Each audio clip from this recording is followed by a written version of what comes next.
Hi, welcome to our channel of IGNOU Audiobooks, Indira Gandhi National Open University, School of Vocational Education and Training, SOVIT, Diploma in Business Process Outsourcing Finance and Accounting, DBPOFA, revised. BPOI 103 Procure to Pay, P2P, Accounts Payable, Unit 10 Issue Management, Risk Management and Control. 10.0 Objectives. The objectives of this unit is to familiarize the learners with day-to-day issues encountered in a P2P process and their possible resolutions, and risk management and controls for managing P2P processes. 10.1 Introduction. In the previous units, we have seen how various processes in the P2P cycle function. We have also seen what is critical to the performance of these processes. In this unit, we will deal with day-to-day issues that are encountered by a team supporting a P2P process in an outsourcing environment. We will also look at how these issues can be addressed and taken to resolution or settlement. In many cases, these issues are beyond the control of the P2P team members. However, their service levels and performance quality have an impact. Due to this issue, this means that the operating environment of a P2P process is very challenging. Different teams involved in P2P process faces different issues, each one posing an unique challenge. Let us discuss these issues, taking each team involved in P2P process one by one. 10.2 Typical issues in a P2P process. 10.2.1 Issues in vendor setup, maintenance. 1. The authorization for the vendor setup is not proper. Vendor setup and maintenance requests must be properly authorized. If proper authorization is not there, dummy vendors can be created in the vendor master, or the details of existing vendors can be modified without proper authority by the team responsible for vendor maintenance. This can lead to fraudulent transactions in the P2P cycle. In case proper authorization is not provided with the request, it should be returned to the client requesting proper approval. If the issue is not closed within the stipulated agreed service level turnaround time, TAT, the matter should be escalated as per the escalation matrix provided. Note, escalation means a communication to higher authorities to seek their intervention in resolving the matter. 2. The information provided for vendor setup is not complete. The vendors have to provide the information about them to enable the vendor setup team to set them up in the vendor master. Vendor setup should not proceed until all the mandatory information about the vendor has been provided. The vendor setup team should contact the vendor and ask for the missing information. Meanwhile, the request should be put on hold, and the client manager should be informed about the matter. In some cases, depending on how the client has implemented the vendor setup process, you may be required to contact the client and ask him to get the information from the vendor, instead of contacting the vendor directly. Additionally, any information submitted directly by the vendor should be on vendor's letterhead to avoid any mistakes or frauds taking place at a later stage. 3. The bank account details for the vendor are not properly verified. Bank information of the vendor is a very important part of vendor setup. This information should reach the vendor setup team directly from the vendor to avoid tampering of these vendor detail by client or by any other person. To verify the bank account details, the vendor setup team usually asks for a scanned copy of a cancelled check from the vendor's account or a letter from the vendor's banker stating the details of the vendor's bank account with them and properly authenticating the same. In this case, the vendor maintenance setup team should directly contact the vendor and ask for a confirmation of bank account details. Meanwhile, the vendor setup maintenance request should be kept on hold. Any information submitted in paper form should be on vendor's letterhead and signed by the vendor. 10.2.2 Issues in invoice processing. 1. The invoice has not been received at the scanning station. The vendor calls the help desk asking for when a particular invoice, sent by him a few days ago, will be paid. In case the invoice processing team is not able to trace the invoice, it has probably not been reached the scanning facility. The vendor should be asked to send another copy of the invoice through mail, fax, or email. Some companies have a policy of not processing a duplicate invoice to avoid making duplicate payments. In this case, a certified copy of the invoice may be obtained from the vendor so that the invoice processing can start on the basis of this invoice. 2. The scanned invoice is not clear. If the scanned invoice is not clear, its contents will not be properly visible to the invoice processing team members to process it any further. In this case, the scanning team should be asked to scan the document again and upload the scanned invoice again in another batch of documents. The information could also be unclear on the scanned invoice due to the fact that the color of the paper on which the invoice is printed and the color of the ink with which it is printed may not contrast much, so the scanner is not able to recognize the printed characters properly. In such a case, the invoice may need to be returned to the vendor with the request to submit on a different paper, using a different ink. The invoice processing should start only after a clear scanned image of the invoice is available. 3. The details on the invoice do not match the purchase order. The invoice is compared with the purchase order for the following. 1. The list of items, their quantities and price stated on the PO and invoice are the same. 2. Shipment terms mentioned on the invoice matches the PO. 3. Payment terms mentioned on the invoice are the same. The various issues that may crop up as a result are oversupply. In case of an oversupply of material by a vendor, the procurement department needs to be notified. Based on the PO modification, the oversupply items can be processed and paid.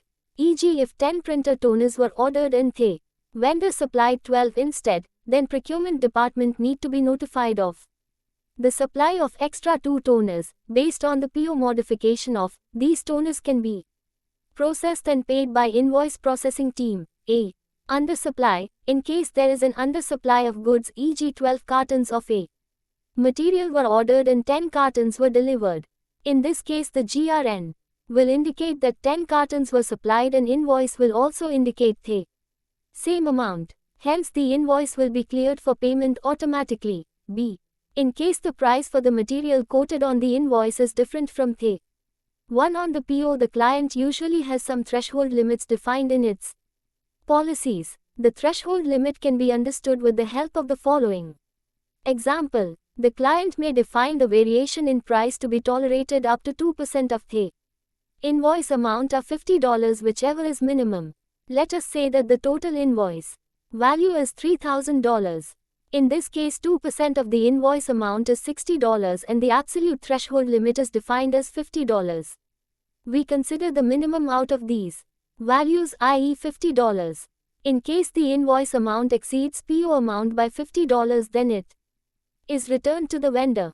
In case the amount is less than the threshold defined, then the invoice is cleared for payment. C. Shipment terms indicate who bears the risk of the goods during transportation. And the freight costs, e.g. FOB, free on board, indicates that the vendor's responsibility is completed when the goods are loaded for shipment, and subsequent costs and risks, e.g. cost of transportation, risk of pilferage or damage to the goods in transit, are borne by the buyer, whereas if the shipment terms are safe, cost insurance and freight, then the risk and the cost of transportation are borne by the seller. Usually shipment terms are decided when the master contract is negotiated with the supplier and are captured as part of the vendor setup. They get reflected on all the POAs that are raised against the supplier while the contract is in force. In case the contract terms are CIF and invoice billed as FOB, then the dispute as to who bears the cost of transportation will arise. In case the invoice details state a different shipment terms than the ones indicated on the PO, then the invoice needs to be returned to the vendor. D. Payment terms indicate when the payment is due, and if any early payment discounts are provided, e.g. 1/15 net 30 indicates that the buyer can avail a 1% discount on the invoice if the payment is made within 15 days of the invoice date, otherwise the complete invoiced amount is payable within 30 days. The payment terms are also negotiated with the vendor as part of the master contract. If the invoice carries a different set of payment terms, then a clarification is sought from the vendor, and if need be, a new invoice is requested. Some clients have the policy of using the payment terms that are reflected in their own version of the contract, irrespective of what is stated on the invoice. In that case, the client usually sticks to the payment terms in their records. 4. The details on the invoice are not complete. In case the details on the invoice are not complete and some information is found missing, the invoice needs to be returned to the vendor along with the letter asking him to submit a fresh invoice with missing details included. 5. There are extra charges on the invoice. The extra charges usually are for transportation and insurance. This is usually agreed between the buyer and the seller as to who will bear the cost of transportation and insurance through the terms stated on the PO. In case the extra charges due to such costs are within a threshold limit, then the invoice can be cleared for payment, otherwise it has to be sent to the buying manager to seek his approval. 6. The invoice has been put on hold, pending clarifications from the buyer client, but no response received yet. In case the buying manager has not acted on the invoice which has been sent to him, her for clarifications, then send him, her the reminders as per the communication plan. If still no response is received, then the matter needs to be escalated within the client's organization as per the escalation matrix. 7. Invoice mentions a purchase order but it cannot be traced. Usually, if the purchase order cannot be traced by the invoice processing team, it is because it has been sent to the vendor without proper approval within the client organization. In this case, the PO number needs to be traced with the help of the procurement group, and when traced it needs to be approved on a priority within the client organization so that invoice can be processed. In case the PO is still untraceable due to incorrect PO number printed on the invoice, i.e. a case of bad PO, then the details need to be confirmed with the vendor and invoice may need to be submitted with correct details again by the vendor. 8. Vendor for the invoice does not exist in the system. In case of non-PO invoices, the invoices submitted without having a purchase order are called non-PO invoices. In this case, vendor setup team needs to be informed to set up the vendor. The invoice processing can proceed after the vendor has been set up.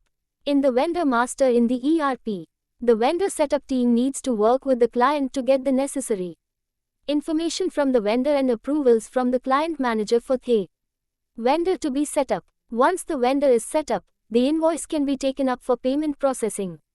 9. The buyer, authorizer disagrees with the amount invoiced and withholds approval. The invoice needs to be returned to the vendor. In case the buyer approves a partial amount, pay only the approved amount and raise a debit note for the remaining amount, e.g. out of the invoiced amount of $650, the buyer may approve only $580 to be paid. In such a case, you should pay only $580 and raise a debit note for the balance $70 and send it to the vendor along with the information about the reason for raising the debit note. 10. Invoice is on hold but the due date has arrived.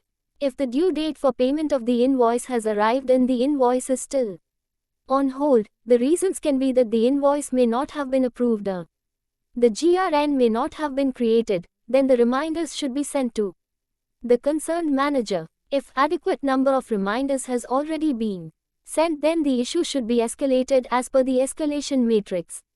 The invoice will continue to remain on hold till the issue is resolved. Bank details of the vendor are not available to make payment to the vendor. While processing an invoice, the bank account details stated on the invoice are compared with those available in the client's vendor master. If the details are missing in the client vendor master, then the invoice is put on hold and the vendor maintenance team is notified to contact the vendor to get the relevant details, as per the established procedure, and update the bank account information. Once the vendor maintenance team updates the information, it sends the notification to the invoice processing team and the invoice that had been put on hold can be taken up for processing further. Credit note incorrectly processed as invoice. This issue is fairly common in AP2P process.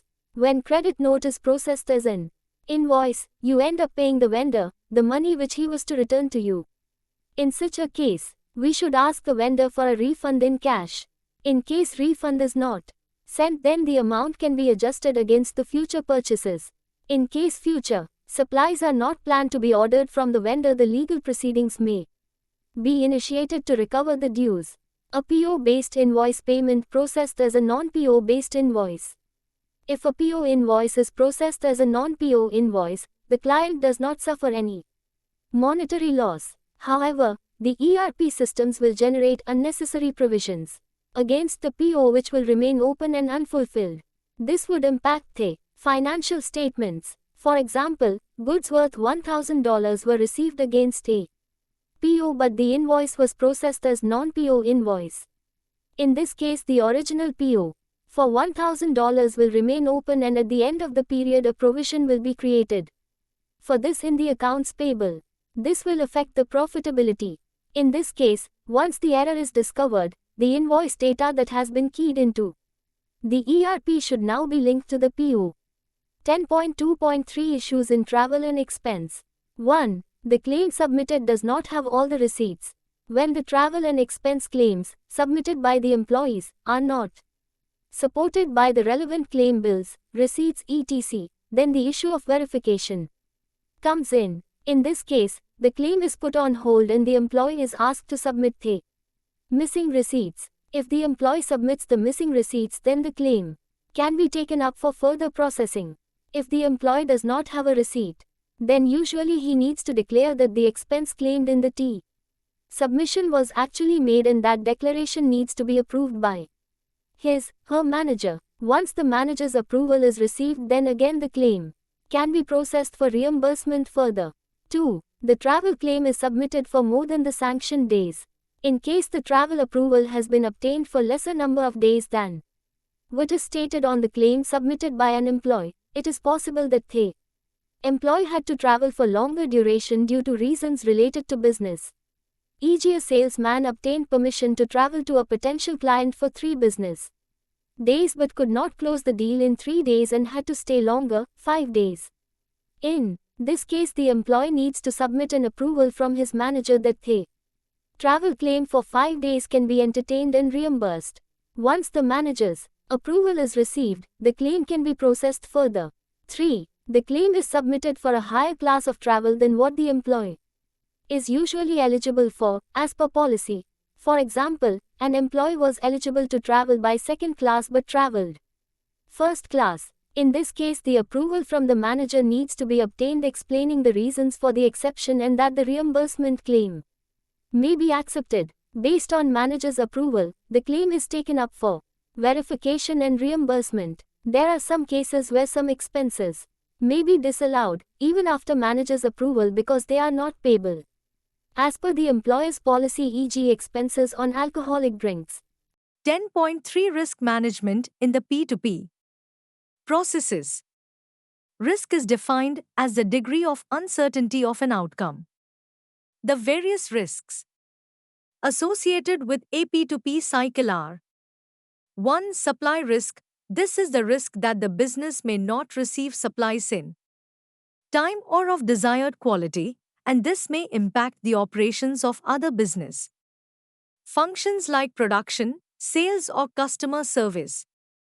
For example, a car maker may have ordered tires from the tire manufacturer, but if the tire manufacturer cannot supply the tires in time, then the cars may not be ready for being rolled out of the factory and sold.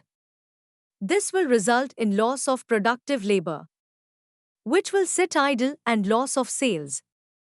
This risk is mitigated by A. Working with multiple vendors for crucial raw materials and services. B. Broadening and deepening the vendor relationships. C. Selecting vendors carefully and not basing the decision on price only.